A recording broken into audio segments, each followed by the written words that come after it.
And we are now live in LinkedIn, YouTube, Facebook, and Twitch for proactive leadership in education. So, giving you a few minutes to register. We will be giving away LinkedIn Business Premium subscription. So, I'm going to paste down the link to register. Okay, so once more in a few minutes, about to begin proactive leadership in education together with Sir Daryl David. Okay, so once more,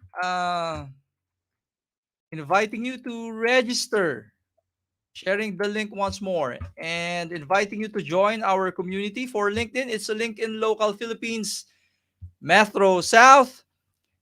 And if you're into digital creativity, inviting you to join us in Digital Creatives Worldwide. Also, Adobe Users Community for those who are into Adobe.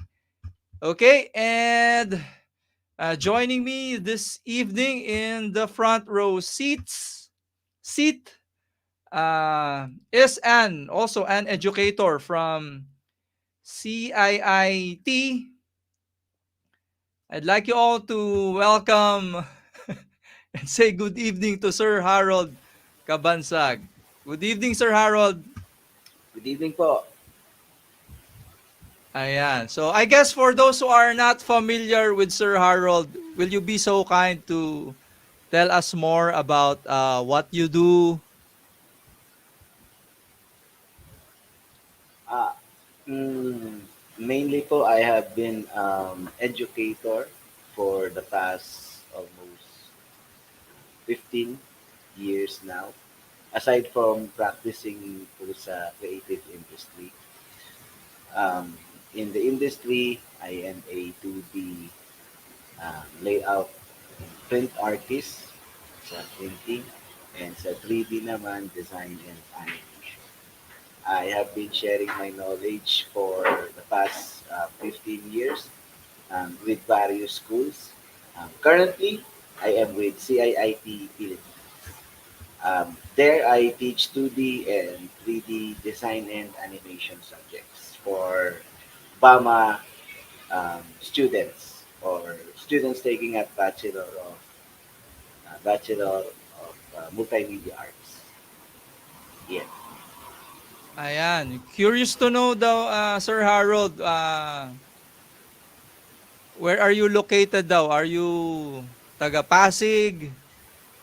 Um, right now, nasa Pampanga ako. Yeah. Pero I am, ang residence namin sa QC. Malapit sa school din, CIIT Kamuni. Ayan. Shout out to our friends in CIIT and most especially to our dearest students. Okay, so once more encouraging everyone to ask questions. Let's have this as a conversation between all of us as we discover how to be proactive in education. So without further ado, I'm going to add in our sharer this evening, Sir Daryl David. Hello. Oh, hi, good evening, Gomwork and Harold. Magandang gabi. And to all of our viewers tonight, magandang gabi sa inyong lahat. I'm very Ayan. excited to share. Mm-mm. Ayan, I'm seeing sir you took up ECE. Curious to know bakit daw why ECE? Well, to cut the long story short, it was more of a story of friendship than interest.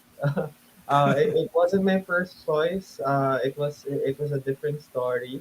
I had a different thing in my back college, pero well, sabi nga nila, 'di ba? If it is something destined to you, it will happen to you. So nung pumunta tayo dun sa eskwelahan, ang pinakamahaba kasi is ECE, Electronics and Communications Engineering. So sabi ko, sige, ito siguro dahil ito pinakamahaba. Ayan. And to those who are not familiar with Sir Daryl, he is currently the director in FEU. Would you be so kind to share what director is that? What are your roles in FEU? Yeah, sure. Thank you.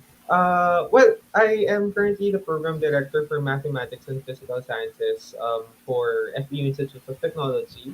So basically, a program director manages a department. So for my case, it is the mathematics and the physical sciences. No? These are the math and the physics and even the chemistry of the engineering courses for engineering and the College of Computer Studies students. I also have um, managing. Apparently, I managed before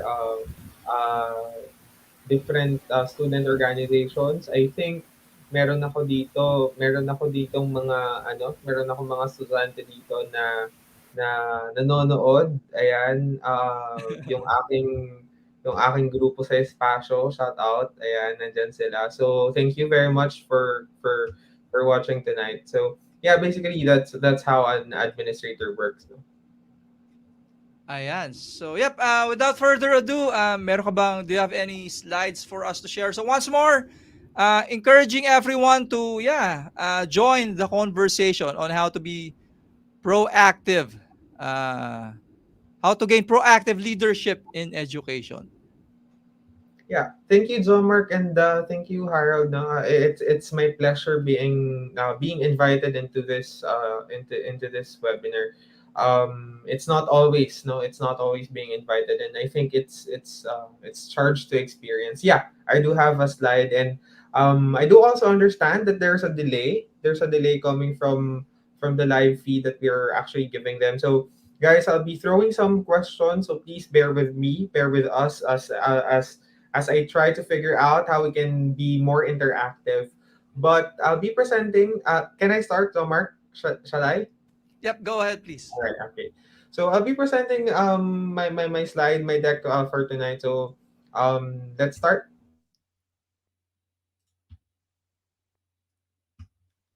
Ayan. So, once more, for those who haven't registered, yeah, please register. We will.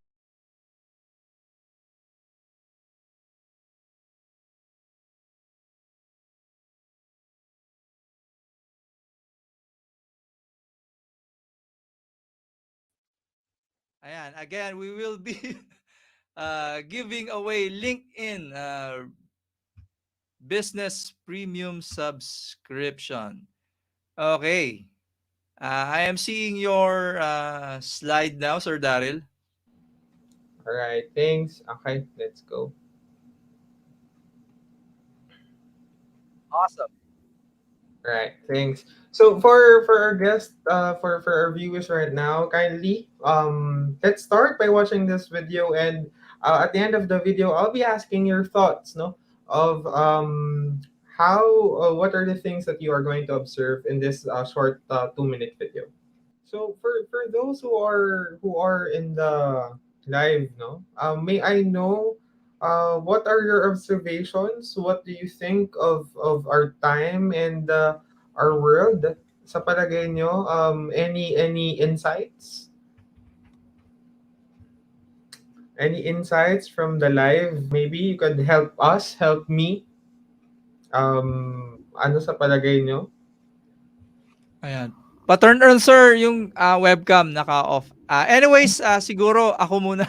What do you Yes. think of our time, our world? For me, I guess being a millennial, millennial daw. Mm, uh, Ako from my point of view, I feel I am envious on the generation of our of my parents.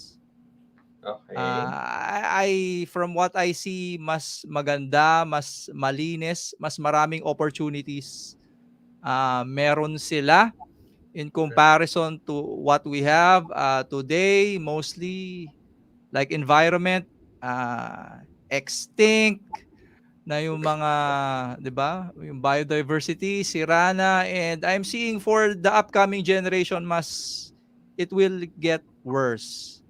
And I Okay. guess for me the challenge for as yung mga ka-generation ko, no, we are about kasi na to take over. The old ones are about to rest. I don't want to be part of the problem, no. I don't want my children to be blaming me na why wala na ang ganito ganyan. So that is how I I feel, how I Mm-hmm. interpret things. Ayan. How about you, Sir Harold? What do you think of our time? What do you think of our time, our world? Sabi ni Sir, going to extinct, di ba? Maswerte daw yung mga dati, nakaranas na dati. Sir Harold, kayo po, any insights or anything that comes into your mind while seeing that video? For me, I feel na we are living in the future. I mean, at least for me, no. The things that napapanood ko noon, most of them are happening now or being done now, such as ito, very diverse na communication, very complicated ways of communicating. I mean, yung video calls, it was just very futuristic pag napapanood ko yun sa cartoons and sa Mm-hmm. mga TV shows. Pero now, I'm doing it. So, I really feel na I'm living the future. All right. So definitely, no, sirs, no. In that span of time, no, that was fast, no, from that time, very fast siya, eh. Kasi parang from AD to 2015, can you tell me, probably help me out, even yung mga nanonood sa atin, kahit apat lang sila ngayon, at mamaya yung mga manonood sa atin after this, no, what remained and what not? For you guys, sa inyo, sirs, what remained or what not? Ano kaya yung nanatili at saka yung ano yung hindi nanatili? Kasi nagkaroon ng span of time, eh, in that span of time. Hmm. What remained? I guess for me, what remained is, I guess, the passion, The past. So, the push for the human civilization to move further. mm-hmm, Uh, and I guess what not is some of the parang the old school ways, mm-hmm, like now mas prevalent yung um, equal rights with women, more opportunity for women. So that's what I'm seeing as we progress and as we so-called, so to speak, um, go into the modern world. How about you, Sir Harold? For me naman, just to be consistent din yung what remained is information and what is not anymore present, I guess, or what is weakened is restrictions to information. Talagang it has been very accessible now. mm-hmm. Yun yung sa akin. Wow, no. These thoughts, no, yung information, no, tama, no, yung information and these things remain, no. But would you agree to me if I say if I say that if there's a constant thing that remained, it was actually change. Mm. Di ba? The Yep. times, diba, the time was actually, we run through time, the people was there, diba? What not, apart from change, lahat nagbago, diba? So just to think of it, this concept that change is something that is remaining, these two very different concepts, no, intertwining to each other, that's actually beautiful. And what I want us to do, um, you, our viewers, and you, our participators, our collaborators, hold this thought that it's actually change that remains, because change, diba, remain, change is permanent, diba? And hold that thought as we discuss about proactive leadership in education, because basically that would be something very essential as we discuss about proactive leadership in education. Again, good evening, everyone. I am Daryl, and tonight I am going to discuss about proactive leadership in education. And I think today more than ever, we should discuss about education because education is needed as we fight our hearts out in fighting disinformation, corruption, social injustices. You know, education, if not the greatest tool, is actually one of the tools that we can use in doing so. And that it's not, Agree. solving the same a problem being solved in the same solution would not place us any further. Okay? Alam mo yun, if you're going to solve the same problem using the same solution, it won't go you any further. We need something preventive. We need something dynamic. We need something that is interactive.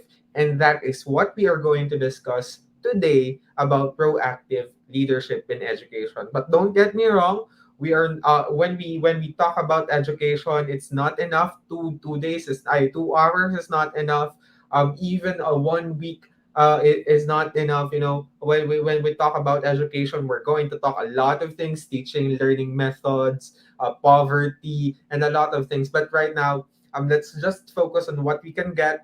I'm going to try to give you some of an idea on how we can probably intertwine proactive leadership and education. One of my favorite quote, no, by Dwight Eisenhower, is actually in preparing for battle. And sabi niya, in preparing for battle, I have always found that plans are useless. But sorry, sabi niya, um, sabi niya dito, in preparing, in preparing for battle, I have always found that plans are useless. Kayo ba, Sir Harold at saka Sir Mark, na naniniwala ba kayo na plants are useless? Uh, of course, ano, no? Definitely, you, me as an engineer, very, very essential and valuable our plans. And siguro, if I may add, relating this to war in Ukraine, Mm-mm. I've heard about this quote: the amateurs talk about tactics, veterans, professionals talk about logistics. So Wow.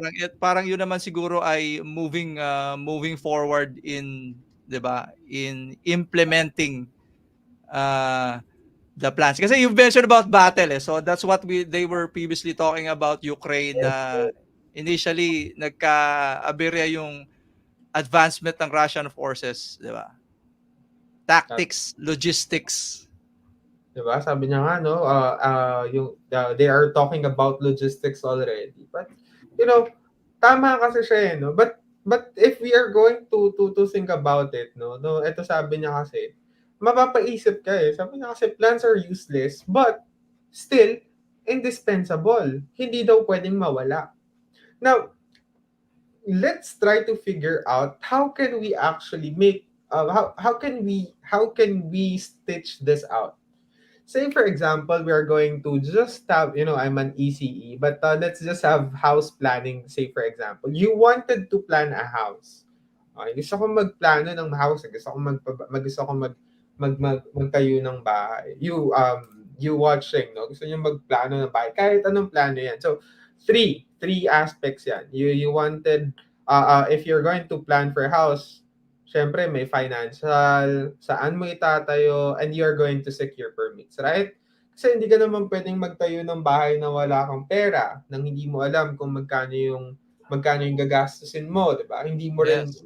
you cannot really a basic common sense would um You cannot construct a house without realizing where you're going to put that house, diba? Kasi, say for example, if it is too far in your workplace, diba? It's very inconvenient, diba?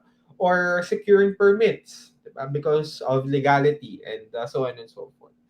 Now, you have this all planned, right? You have this all planned. However, when you are about to make your first blow of your hammer, nagtayo ng highway sa katabi. What happens? Your plan A, your plan A would now change. Why? Because your financial plan A would now be different because the amount yung prices around the house would be definitely higher. Your location, you would now rethink about it because most probably you selected the place because it's quiet, because you have your own preferences. Now you have to count that in. Now you have to secure other permits because that is like a government structure. Now your initial plan is now useless. But the real question is, was that initial plan really useless? Was it? Well, actually, okay, tingnan natin kung may mga sagot sila. Well, actually, it was not useless. Okay? If there's one thing, your plan made you what? Made you ready, right? It made you prepared. It wasn't useless, but it made you ready. It made you prepared.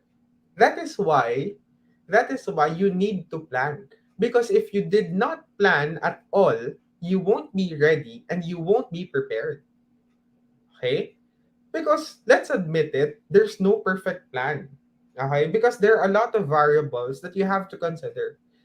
Okay? So that is why in the basic functions of management, the first basic function is really planning. And that is why it was said that it is useless. Why? Because most probably your plan won't work. Okay? Because most probably there are variables that you won't be consider that you fail to consider. But it doesn't prevent you, or it should not prevent you from doing plans. Because in not planning, sabi nga, not planning is planning to Fail. Failing to plan is planning to fail. yes, failing to plan is planning to fail. Right. Now, having said that, okay, so may plano na tayo, no? That we have this plan. We understand the concept of plan. Okay, we understand the concept of plan. No? We know what planning is. We know the idea of it. Okay, we know that it is important. Now, let's go to proactive. But let's start first with the word itself. Proactive. Pro meanings before. Okay. Sir, or that medyo may idea na ako kasi you're trying to say to me kanina na plan. So, 'di ba, ang ginagawa yung plan before? Yes. You're ano na, you're on the right path because proactive is actually doing it before and plans are doing it before. No? But the thing is, there are plans that are not active. The difference is in proactive leadership, you're actually active, meaning you are engaging. Okay? Engaging meaning it's two. Okay? May receiver at merong giver. May giver, may receiver at hindi pwedeng one way, two way. Engage. Okay? All right. Now, this concept of proactive leadership is something that is not invented. Okay? According to peer-reviewed papers, according to Bateman and Kant in 1999, proactive leadership has these characteristics. First, it scans for change opportunity. Okay?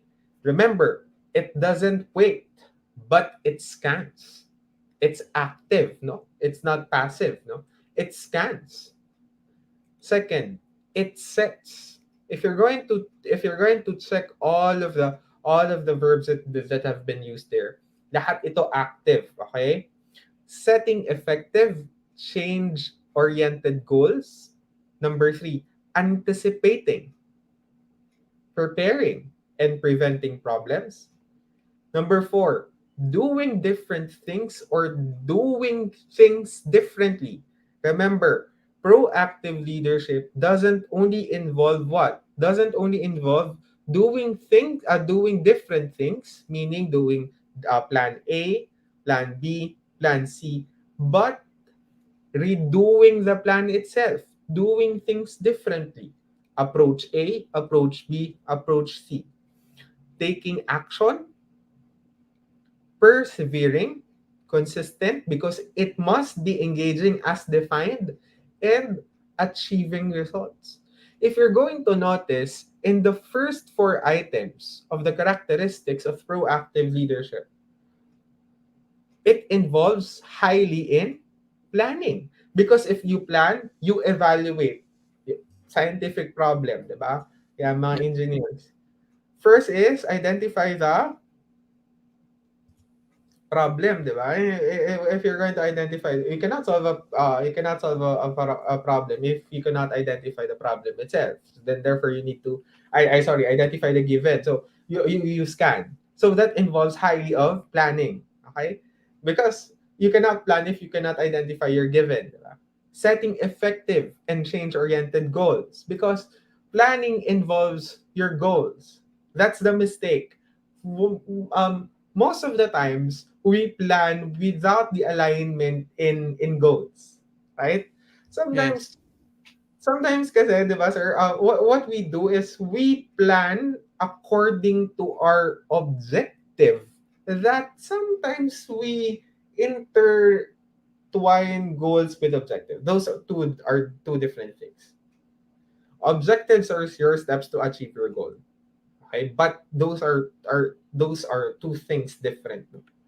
Anticipating and preventing problems. Meaning, your problem should not only encompass the steps that you need to take so that you can provide solution, but your plan should involve what are the steps that you're going to take if problem arises. Madalas kasi what we do, we plan a problem, we plan, but ito yung mga gagawin ko so that I can achieve this. But we don't plan in, okay, ano yung gagawin natin if this problem happens? And if that problem happens, number four, what would I do? What if this doesn't work? What would I do next? What would I do next if that doesn't work as well? A, B, C, D. That highly involves planning. That is the correlation of planning with proactive leadership. Now, another. Sabi dito, generating and enacting self-initiated and future-focused leading actions that are persistently sustained to bring changes toward the environment. Okay. So sabi niya guys, generating and enacting first, self-initiated. Do is it something that is forced by the environment? No.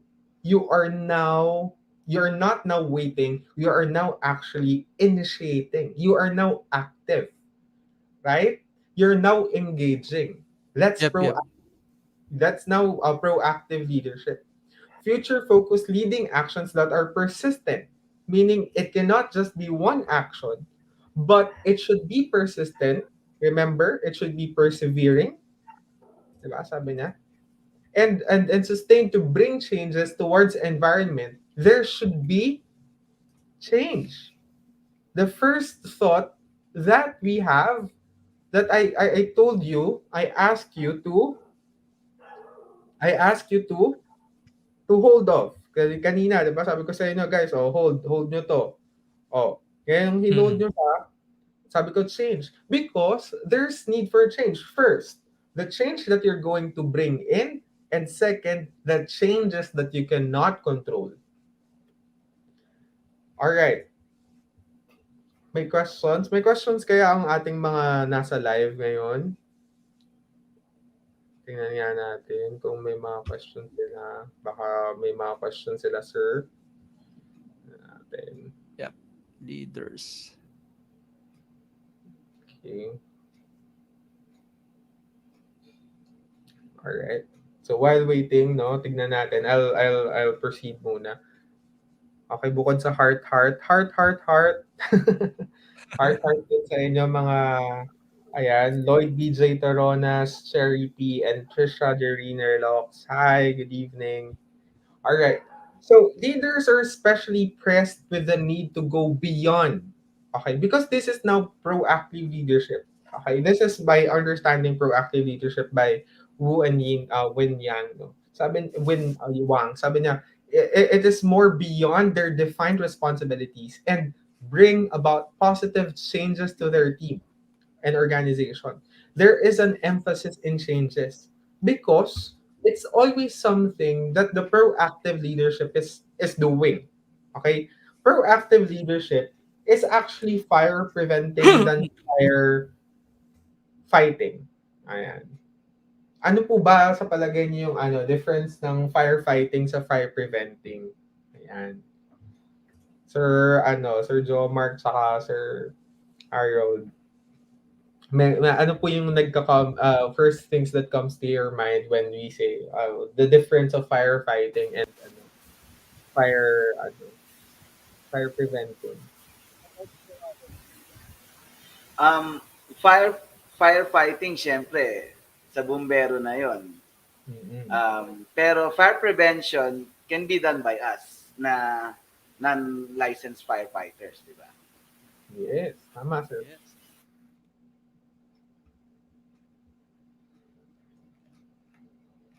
So same with health, 'di ba? Prevention is better than cure. Yes, tama sir. Prevention is better than cure. But 'di ba, yung if you're going to think about it, yung firefighting, yung concept ng firefighting only happens if there's fire. Yep. But fire prevention happens even if there's no fire. Makes sense. Fire prevention happens actively because you try to prevent things from burning. You scan if there's fire opportunity. You set so that there won't be any fire. You anticipate if there's fire. And if there's fire, you're going to have fire extinguisher as part of fire as your fire preventing. Kaya may mga nakaset up na mga fire extinguishers sa different floors. And if fire comes in, taking action using fire extinguisher, syempre yung act of fire extinguisher, and achieving results, killing the fire. So, so that's basically how we can conceptualize proactive leadership. Fire preventing, diba? You're going to prevent fire. You're going to prevent burning, things burning. A leadership role requires them to lead, engage, and motivate. Usually, leaders are only to lead, but not to engage or motivate. Now, proactive leaders are to lead, engage, and motivate so that they can have proactive goals. Now, come to think of it, what kind of leader are you? Are you the passive one or are you the active one? And Sir Mark saka Sir Harold, kayo po, what kind of leader are you, Basers? Sorry kayo yung mabilis natin matanong today. Or yung mga sa mga nanonood ngayon, kayo, what kind of leader are you? Oo. Ako na lang. For me, ewan ko, sa iba, strict daw ako. Ayan, strict. Strict. Pero for me, the ideal is I grew up in churches, which Mm-mm. means servant leadership. Servant leadership. Wow, that's That is beautiful. what I aim for. That is what I prefer leaders to be. Diba? You, the leader, you taking the big bulk, Mm. diba, of responsibility. Yeah.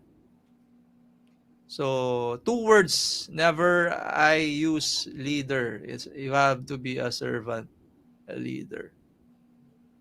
Actually, this is so beautiful. The servant leadership concept. It's more of you being. It's you serving more than you being served. That's so beautiful. Yeah. Ayan. From Mawel, ayan, active leader. Ayan, true. Wow, active leader. Wow, active leader. So it makes us think, no, what kind of leader are we? Now, knowing, di ba sabi ko sa inyo kanina, no? Knowing that change is something constant.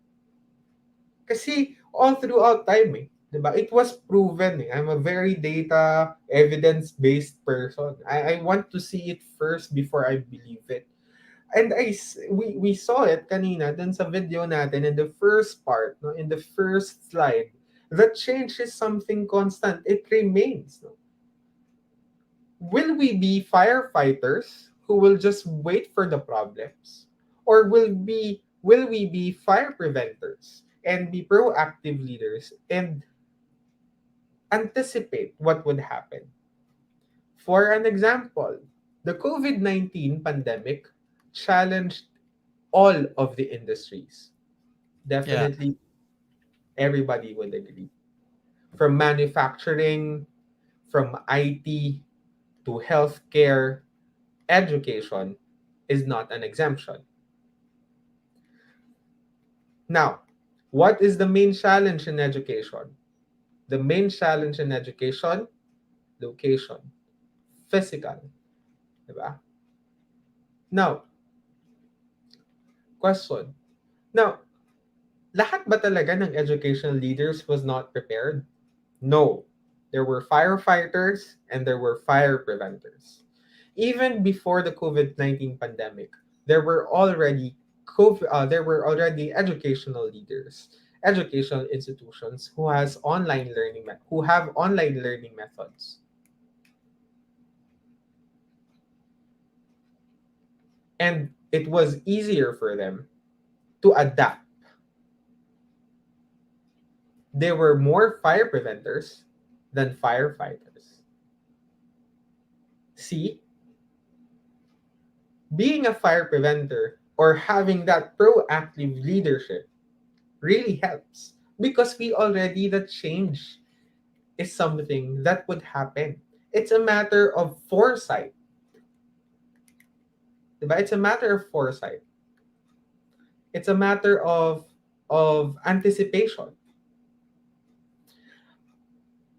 Now, upon deciding of what would we be, okay, upon deciding of what we would be, whether we are going to be active or whether we are going to be passive leaders, the next question is, are we going to be felt? Okay? Kasi leadership is nothing. If say for example, we won't be felt, 'di ba? There are no goals. No, there are no we yeah, our goals would not be met. Kasi yun yung definition, eh, 'di ba? Now, um if we are felt, in what ways? Okay. Sabi dito ni Score, I love really quoting, because that's very important. We make decisions according to facts. Okay. So we have learned to create small exceptions that can change lives of hundreds,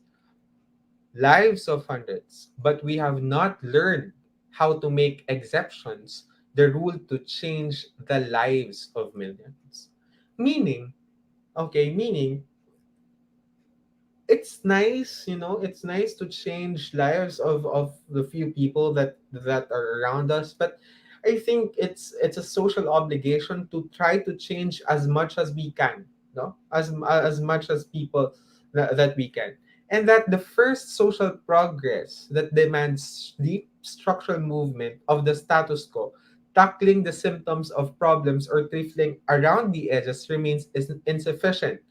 Moreover, the phrase social impact, okay, dito na natin pinapasok that yes, I am anticipating change. Yes, I can be a proactive leader. Okay. Yeah, I want to be one. But the thing is, if you are one, are you really making a difference? And you can only make a difference if you are doing social impact, right? Now, this now this now revolves on the idea on how do we actually define what social impact is and your community. This is your leadership behavior, whatever that is. And this is your community. If you're going to notice, you are inside it. Your leadership behavior is different from your community. Whatever you do, whatever leadership behavior that you have, not unless it coincides within you, it would not bridge out to your community. However good leadership behavior that you have, if you are not manifesting it, hindi siya makakaapekto sa community nyo. You should be inside of it so that it would be affecting the community. Now, for you to be able to affect the community, it's a very broad thing. And one of those things can be education. Let's start to watch this video and let us know how are we doing, okay, as because I want to put education as part of the community aspect that we are going to talk about, proactive leadership in education. But first we need to try to see if there's is there really a problem in ano is there really a problem in the education aspect in our society. Let's see, no, what happened during the lockdown, and um let's try to make a reflection of it. Okay, whether well, before I go to the next video, whether what opinions the video has, one thing is for sure, no, that this COVID-19 pandemic really challenged everybody. Okay.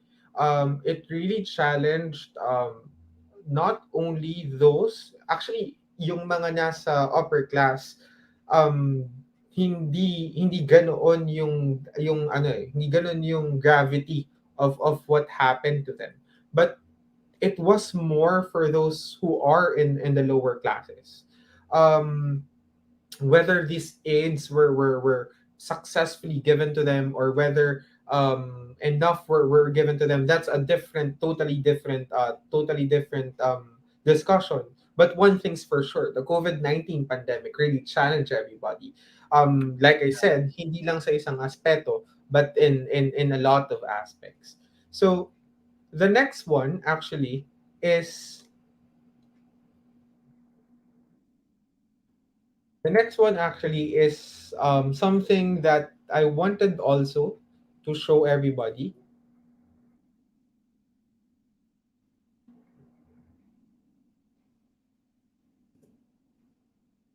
Oops.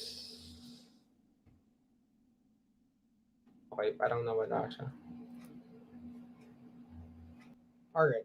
On this video naman, we can see that we agree that it is, no, the SDGs is something that we actually also signed for, and one of that, no, one of those 17 is actually education. That's number 4. Basically, because COVID-19 pandemic, even before the COVID-19 pandemic, we have agreed that the 17 SDGs, or the Sustainable Development Goals, is the blueprint in achieving a more sustainable Earth. No? But apparently, because of the COVID-19 pandemic, it showed more of the vulnerabilities and kumbaga yung sickness of education, not only in the Philippines, but but of the whole of different nations, no? And yes, that is something that we need to register, and that is quality education. Now, That is why nung una sabi ko sa inyo nga kanina, we cannot solve a problem using the same solution. We cannot take a step further if we keep using the same thing over and again, right? Now, question, how are we placed in education?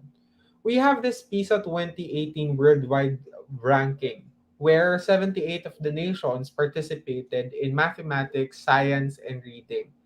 Now, out of the 78, we were ranked.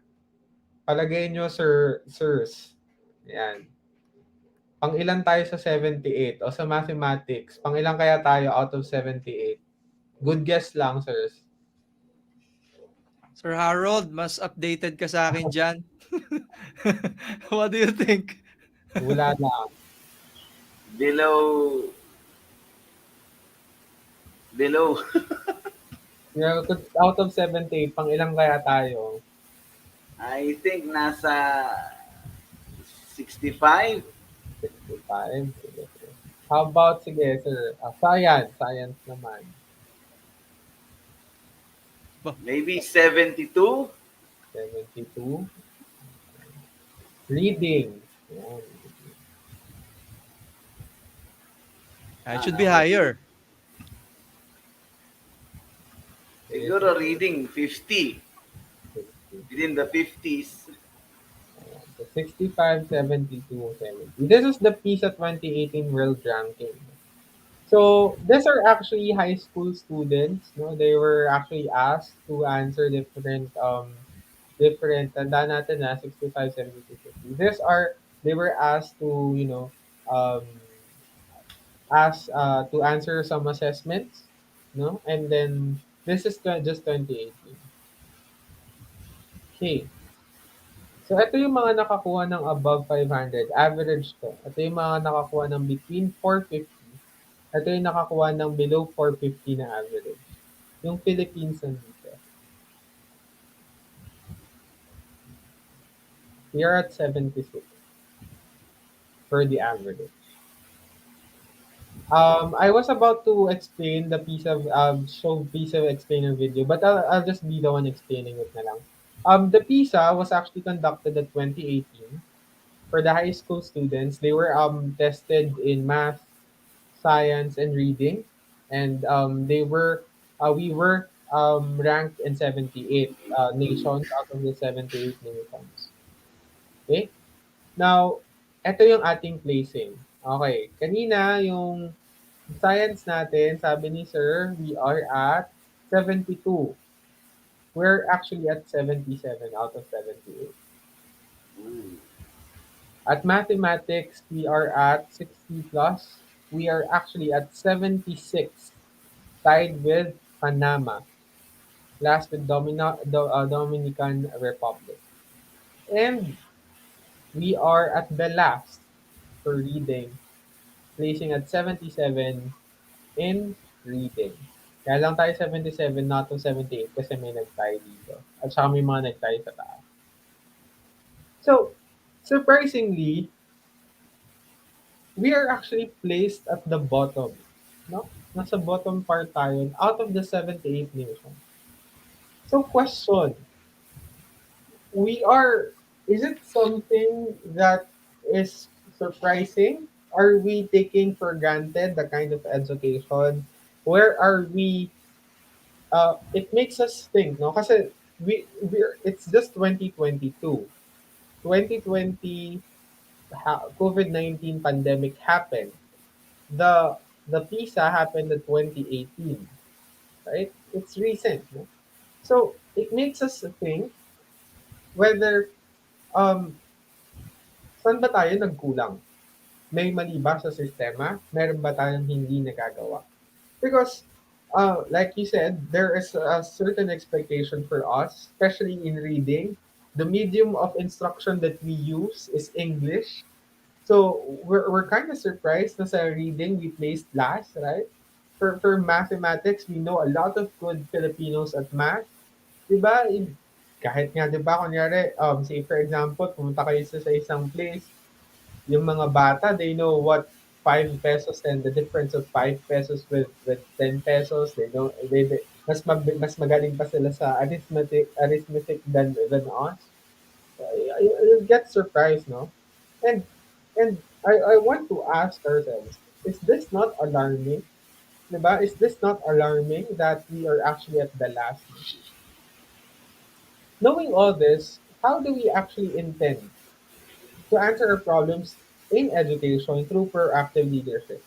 We know that there's a problem in education. We know what proactive leadership is. Well, tonight I'm going to propose Bert Alafani's systems theory. This is just a systems theory, you know. Not necessarily a comprehensive one, but just just a brief um, discussion of it. It is, of course, proposed by Carl Ludwig Bertalanffy, an Austrian biologist. So he's the founder of just general systems theory. So yung mga characteristic nung GST is actually resembling of how a biology sees it. Sabi niya dito, systems theory is an interdisciplinary, meaning it encompasses about every system in nature, in society, in many scientific domains, as well as a framework. We can investigate phenomena from a holistic approach. System thinkings come from the shift in attention from the part to the whole, considering the observed reality as an integrated and interacting unicum of phenomena where the individual properties of the single parts become indistinct. Okay. Sorry that I have to do this now because I just want to give an emphasis. First, we are now going to see education holistically, meaning we are going to see education as one entity. Okay? We're not going to look education into certain areas, but we're going to see education as a whole. Now remember that the system thinking was actually this came from the shift. It was a shift from Taylor's, where Taylor's is more specific than holistic. This one it's more holistic. Now it is now looking to the whole parts as to the whole as to the whole system to the parts instead of the parts to the whole. No. Now also you're going to check or you're also going to see that it is now telling us that the elements inside are now integrating and interacting. Meaning, if this is your education system, okay, this is your curriculum, this is your students, this is your physical equipment, no, or your physical equipment, I'm so sorry. These are not independent things. They are not independent things. They are now interacting and integrating such that it is engaging. Now, you remember the words integrating and interchanging and integrating and engaging. Those are the same words that we are using in proactive leadership, right? Remember that. Where individual properties of the single parts become indistinct, meaning it is now part of the whole body. No, it is now part of the whole body. Now, he says that the system is a complex of interacting elements, just like how we demonstrated it. Education, curriculum for students, and say, for example, your physical, no, correlated with each other. I'm so sorry for my drawing. Foster system thinkings in all disciplines in order to find principles valid to all systems. Meaning, you can put here an input and an output. It introduces systems as a new scientific paradigm, contrasting the analytical, mechanical, and characterizing classical science. A fundamental notion of general is its focus on interactions, same thing that we are using on the concept of proactive leadership. Another core tenet is the distinction in open, closed, and isolated system. Now, why is it very important that we talk about the system? because proactive leadership talks about prevention, and prevention is highly connected with feedback. And we can do that through systems. In open system, there are exchanges of energy, matter, people, information, external environment. In closed system, there are no exchanges of information and matter. In isolated, there are no exchanges of elements. Building on general systems theory, on many approaches developed. We are going to focus on open systems where there are exchanges of energy, where meaning the loss of energy, there are no energy created nor destroyed. You just hear that in science, but it is still applicable here. Ibig Yeah. sabihin, but in educational system, it is still applicable. Why? That's what I'm proposing. Whatever energy that you put, that's the same thing that you get out. Why? Say, for example, I'll give you a definite example. Chemical energy. Chemical energy is, say, your food that comes from your salary, that comes from the motivation, that is part of your teachers, that is part of the input. Meaning, your energy or the teacher's input is the same thing that we can actually qualify or quantify in the output. Meaning, the motivation that you put in the teacher that is affected by the salary or motivation per se affects the output of the teacher. And that is true in reality, right? Now, so that is the organizational system. You have your inputs, your resources, your information, supply in an organizational system, your outputs. So meaning whatever we put here in this educational system, it's okay. It's perfectly okay. Now the thing is, what I propose is we implement proactive leadership through what? Through feedback systems, right? Such that if the output is something that we don't want, we can go back and feed it back towards here, and then put it here, and then just put it here. We just put feedbacks. Well, there are a lot of configurations. I know that there are a lot of educational administrators here, and this is something that people would something that we can discuss, because feedback could be concurrent, could be post and pre, right? Something, a feedback before, during, and after. So that's how I propose it. No? Because for the GST open systems, it is it is permeable boundaries, information and resources flow both in and out. Exchange with the environment is essential for the health and environment, unpredictable, and you do scanners or the SWOT, right? The for those students, this kind of go medyo technical in education in a sense, but I'm going to try to make it more relatable. This is a strength, weaknesses, opportunities, and threats. So, say for example, you have here your educational system.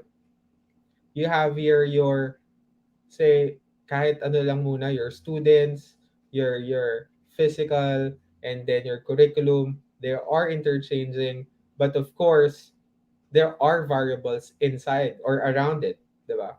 May mga variable siya. Here's your input and here's your output, and then you employ some feedbacks.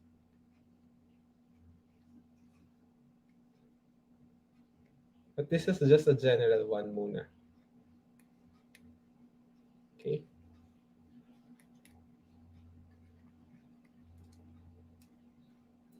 Another is holism. We're now looking at as a whole and not as a collection of separate pieces. If you're going to check on the figure, we're not looking at the educational system as this, as the students, as just the curriculum, or as just the physical requirement of the education. Sometimes kasi we just yung education are just the teachers, right? Education are just the students. No, we're looking education as a whole. No, we're looking education as a thing itself.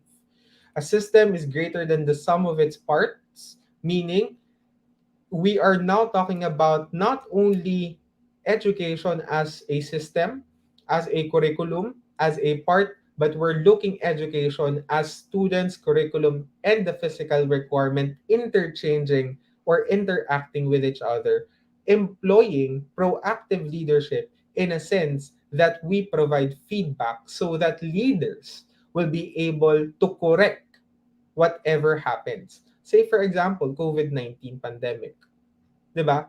That is an example of a variable where if that variable comes in, then this interacting elements would be definitely disturbed, and your output will be disturbed. And since your output is something that you don't expect, what would happen? It would feed it to your feedback mechanism, bring it back until it stabilizes and you achieve output, your desired output. That's how I propose it. Interdependence, a dynamic interconnected relationship with the inner environment, subparts within the systems interrelated but not isolated, made up of interconnected subsystems, just like, sorry, medyo na-excite ako, na-explain ko na siya dito. um yeah, they are interdependent with each other, and goals, just like with proactive, because goals are contingent and negotiated, because definitely there are some variables that we need to consider, because things are changing. There's no best way to organize, such as there's no one thing doing things differently or things being done differently. All ways of organizing are not equally effective. Kaya nga tong GST, they are very parallel with proactive leadership. There are feedbacks, ayan, kagaya na na-discuss ko. Negative feedback, deviations, corrections, and positive feedback if it is desired in if we are actually achieving the desired thing that we want. No? Entropy, a balance, no? Equilibrium, because of course we don't want to have, say for example, outputs, no? Kasi we're talking about here the educational goals, no? So we don't want outputs that are not aligned with what we wanted. All right. So basically, this is the diagram na parang um we can, think of an input in our main educational thing. Of course, I do not say that this diagram is, flawless. It's not. Okay, it is something that is still very, very needed to be, studied about. But this is something that we can ponder, something that we can make think of. No? um Say students, your curriculum, your even your leaders or your physical, no, pwede yan, your variables, and then your expected output. And say for example, if things doesn't work, you can employ here some feedback system if you want to, and then bring it back here if you don't, until it stabilizes, make a decision making, employ here a decision making method. And then if it is, you go back here. Definitely si Sir John Mark siguro nagre-raise na yan ng ng eyebrow. Pwede pa yan dyan. Yeah, but this is something, that we can employ. But yeah, hopefully in a sense I was able to um uh uh I was able to share um a thing or two. This is actually a reflection that I wanted to share to everybody. Um, to end the night, let's watch this, and then maybe if there are questions, I'll be able to entertain some questions. But I think let's can I just show it first? Yep, go ahead. Okay. So basically ayun no, parang just to cap the whole thing. No? Um most of the people or most of our watchers tonight are educational leaders. And it is the teacher's job. No, it is the teacher's job to touch their students' lives. Now, it is our job to touch theirs and to take care of them.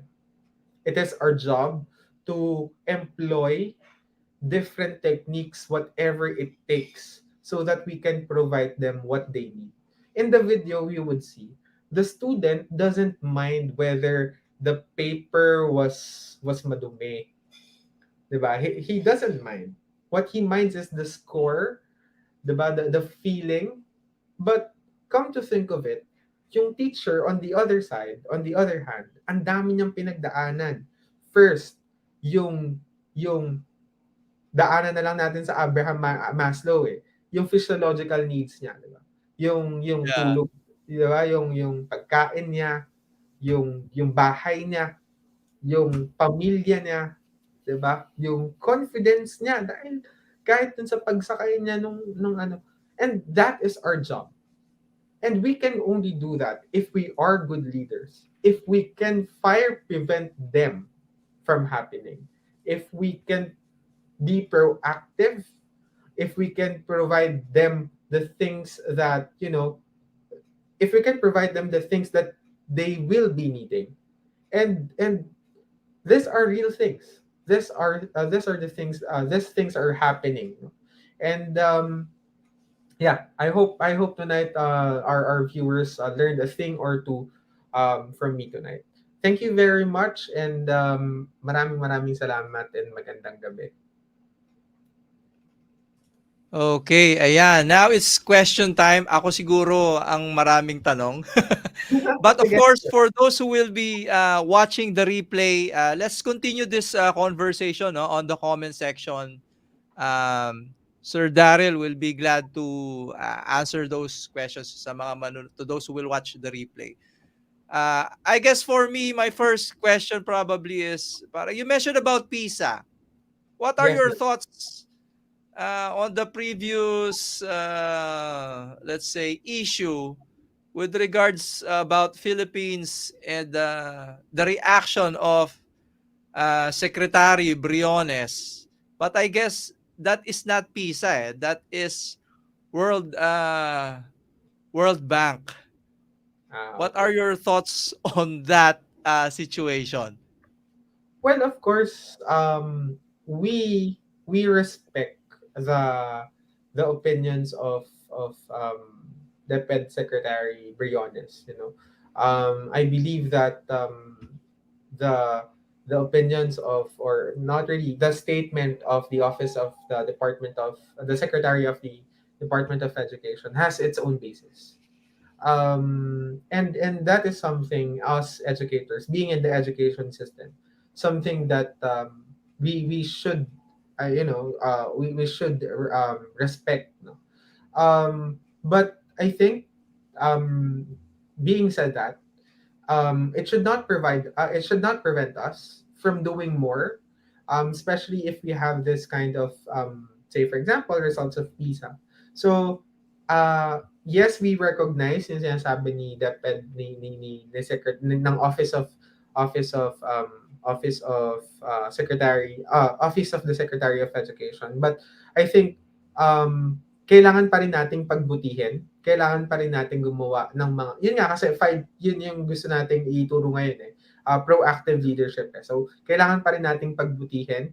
Siguro if DepEd Secretary Briones would be listening tonight, she would definitely agree to me that we should still continue improving the things that we need to improve in our educational system. Ayan. Sir Harold, do you have any questions? Pero before we hear your question, I am seeing here, ayan. So you mentioned about, tama naman, the benefits, the pros of proactive, di ba? Uh, proactiveness in education. How about its cons? Does it have any cons? Meron. Of course, there are. Wasted resources, for example. Proactive leadership would entail you to prepare things that you might not be able to use. Also, say for example, it would, it sometimes would make you overthink, diba? But for you, it really depends on how kasi ang susunod dyan, dun sa tanong na does it have cons? Yes, there are. And then nga, yung mga wasted resources or say for example, yung mga overestimates, di ba? Ang susunod na tanong dyan, ano yung best? Well, the best would always fall into what works for you. Okay? That is the beauty of leadership. Eh. There's no one prescribed kind of leadership for a person. Medyo ibobrod ko pa yung sagot ko na there's no one kind of leadership there's no one prescribed kind there's no one best kind of leadership in a specific time. For me kasi, sa bawat oras, iba't ibang kind of leadership ang dapat nating i-apply. Kaya nung tinanong ko kanina kung ano yung kind of leaders kayo, I would say ako, sapsuy eh. Parang paiba-iba siya. So, pwede kang proactive ngayon, pwede kang servant leader mamaya, pero hindi ka pwedeng proactive lagi kasi different battles would entail different tools, 'di ba? Different gamit, 'di ba? Iba-ibang hindi ka pwedeng magdala ng shotgun sa gera. 'Di ba? Hindi ka rin naman magdadala ng cannon sa fire range. Ayan. Ikaw, Sir Harold, do you have any questions?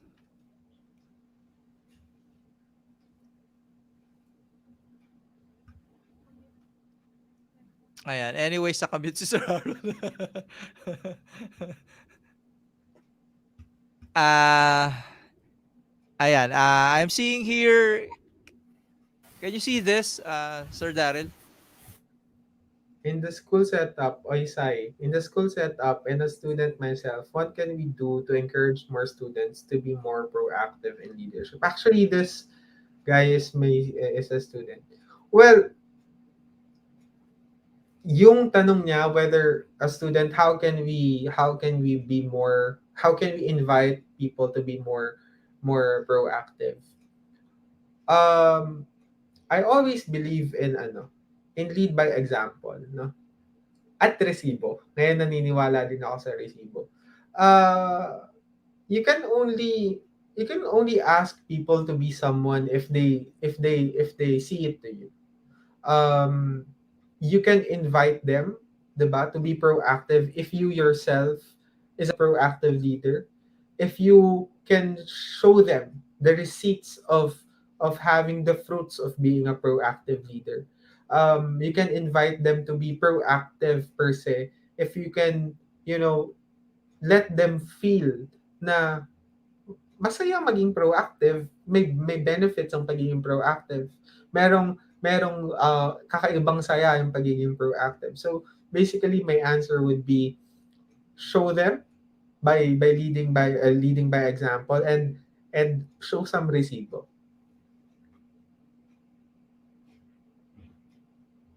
Flex kumbaga.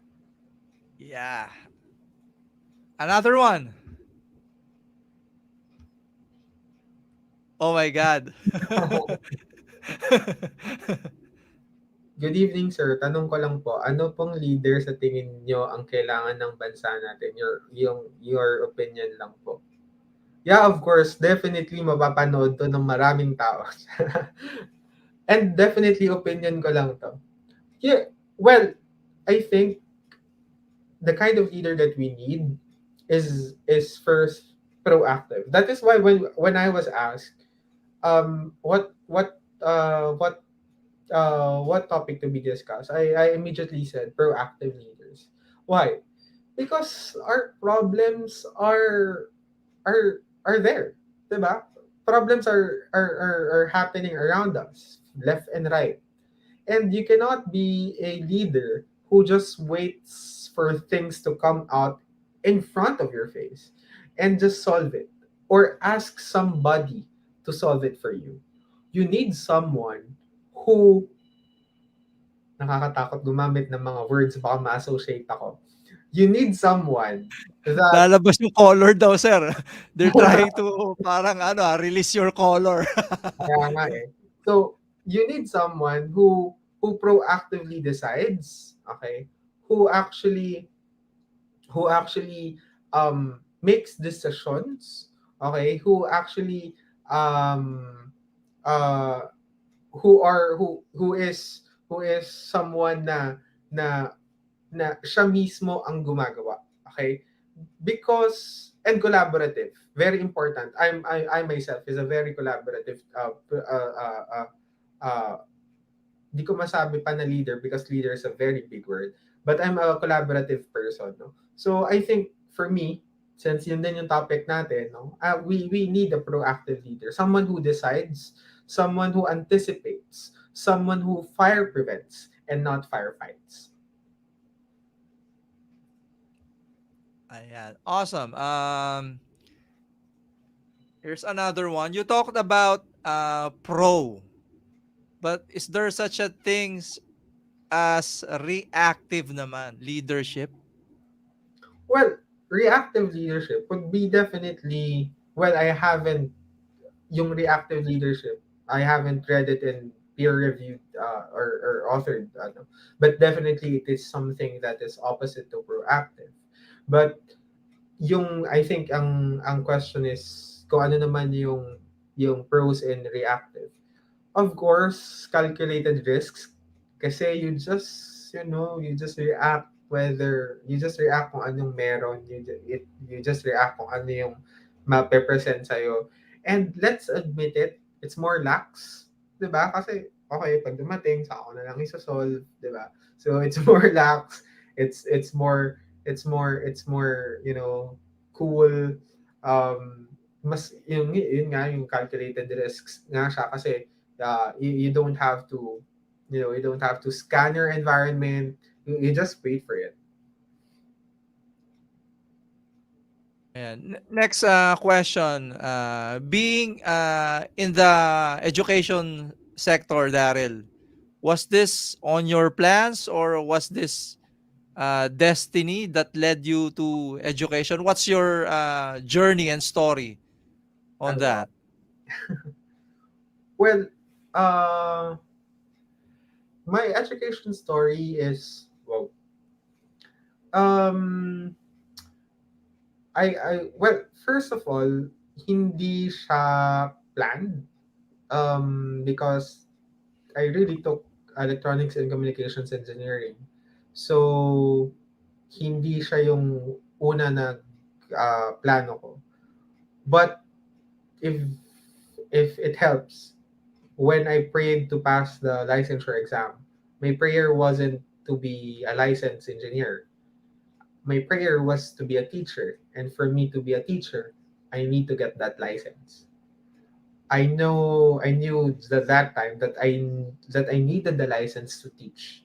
So I prayed for the license, not because I wanted to practice, nothing against the license about my profession. There's nothing about it. I have nothing against it. I'm totally perfect, okay with it. But on my personal on my personal journey, I prayed for it because I wanted to teach, and that is something that is required for me to be able to teach. So I guess, as being in education is something that is really close into my heart. That is why I'm very passionate about it.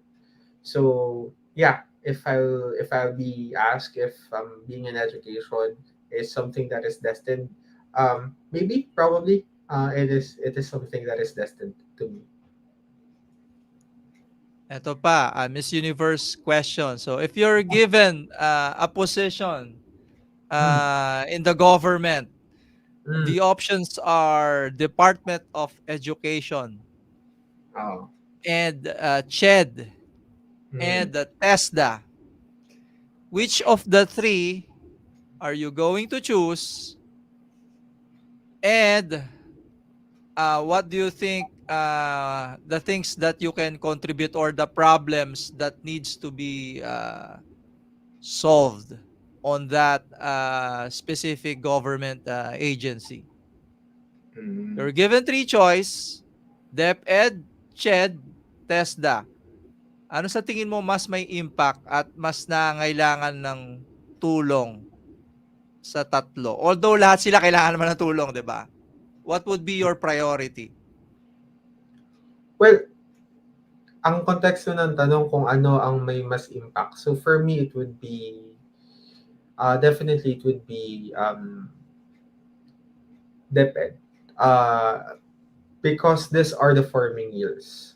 These are the years where we should focus on values formation.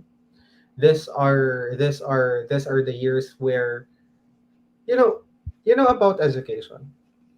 It's not hard to teach new things. What's hard is maintaining those things learned.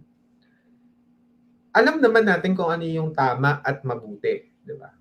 Dati pang tinuturo sa atin yan. Pero, ang mahirap, yung panatalihin yung mga mabuti at tama. Kasi, nagbabago na yung perspective natin. Nagbabago na yung priorities natin. Madami na tayong factors na kinoconsider. And being in DepEd, you know, being in DepEd, I can be able to, somehow let people appreciate more and focus more on values formation than academics. Academics is there, but I guess we need some values formation because that is something that is our core. That would be our core, and definitely, um, the first step that I'll do is to place the right people in the right position. Hindi ako yung parang, okay, let's do this curriculum change, or let's implement this project. No. The first step is to put the right people in the right position. That's the first step. Ayan. So, happy to hear your thoughts on that. I'm seeing another question.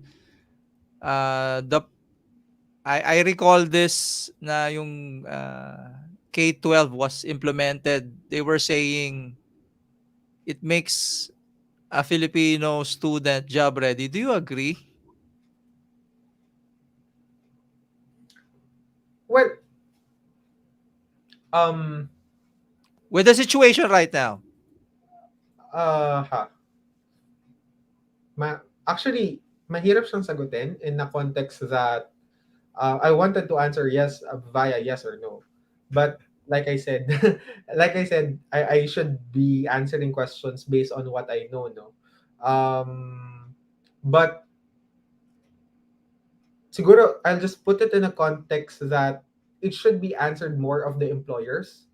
There's a disconnect. Okay. I think it should be answered by the employers more if these students are job ready. Kasi it should, for me, it should be answered more on on a basis on assessments, rather than on my personal opinion, because whether I say yes or no, um I think it should have my basis, and saying a yes or no, I might be able to, I might offend some people about it. But yeah, the question is kind of tough. Ayan. So, eto final na daw relating to Sir Harold. Do you agree STEM or STEM? Kay Sir Harold muna. Should it be STEM or STEM? Um, I prefer STEM Ay, sorry. STEAM, since na-mention kanina, we are supposed to look at education, or we are going to be looking at education in a holistic way, di ba? So I believe that STEAM has a broader, uh, let's say, has a broader offering. Kaya I'll go for STEAM, Yeah. in my opinion lang po. Yep. Your thoughts, Sir Daryl? Well, um, okay. So first of all, I think okay guys, sa mga nanonood, nasa higher ed ako. Pero sasagutin ko na lang din yung tanong, whether STEM or STEAM. STEM is actually, science, technology, engineering, mathematics, and STEAM adding arts. I think STEAM would not harm us, but would flourish us. Teaching, involving art would teach us something that cannot be taught by science, technology, engineering, and mathematics. So arts is something that we should also include. Ayan. So, yep. Thank you.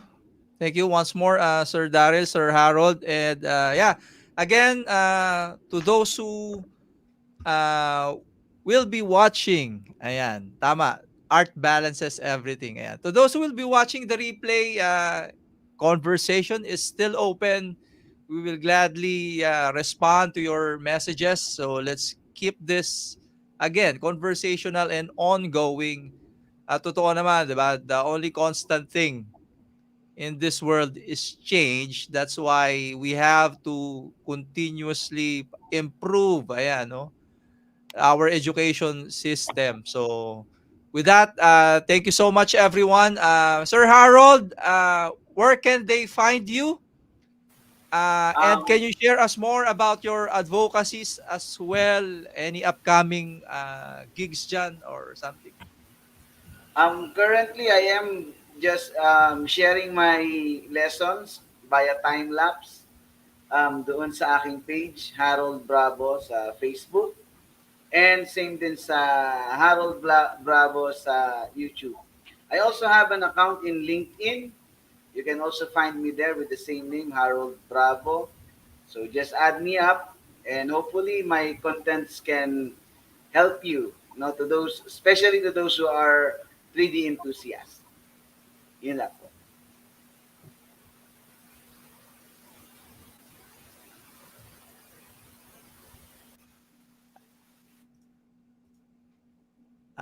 Nagpa-flash? Okay, adding again. So, yep, flashing the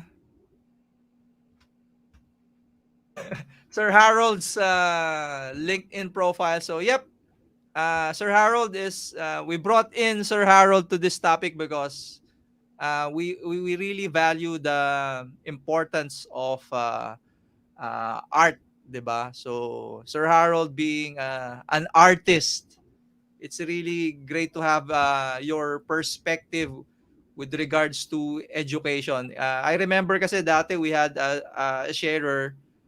She talked about education being an art. So thank you so much, Sir Harold, for your insight. And lastly, if you have an advocacy or a message to share, we're inviting you to be our next sharer. Or if you know someone, please help us invite him or her to be our next sharer to LinkedIn Local Digital Creatives Worldwide. So again, thank you so much. Sir Daryl, any upcoming or how can they find you, contact you if they would like to continue this conversation further or any topic similar or in line with your passion? Wow. Thank you very much again, Mark. Thank you very much, and Elsie, Sir Harold. Thank you very much for this invitation. I mean, this is the first time that I conducted a LinkedIn webinar, and I feel very good and very It's my honor, it's my pleasure being here and sharing a little of what I know about education. For you guys, especially for those who would want to, converse with me with education, I would love also to know. Definitely hindi lang ako yung matututo. Ay, hindi lang kayo yung, I mean, this is a two-way scenario. Excited din ako na may matutunan po sa inyo. So, please just add me up on LinkedIn, same name, Daryl David, or in Facebook, Daryl David din. So I don't mind. So just let's connect and talk a lot of things. Yeah, let's connect and message each other. Thank you, everyone. Thank you, LinkedIn, Luca. Thank you. Ayan. So, in addition, our winner for LinkedIn Business Premium subscription is Isoela Mauel. So, to claim your prize, you have to message me before this day or before 22nd, before midnight. You have to message me before midnight to claim your prize. And again, to all our registered attendees, we will be giving the condensed version without me coughing or any other technical difficulties. We will send you a condensed version. So stay tuned for that. And with this is I consider this as a golden content. That's why we will be sharing the condensed version for this. Ayan. Thank you, Sir Daryl. Thank you, Sir Harold. And see you all sa ating next LinkedIn Local and Digital Creatives Worldwide event. Thank you, Sir Daryl. Thank you, Sir Harold. Goodbye, everyone. Good night.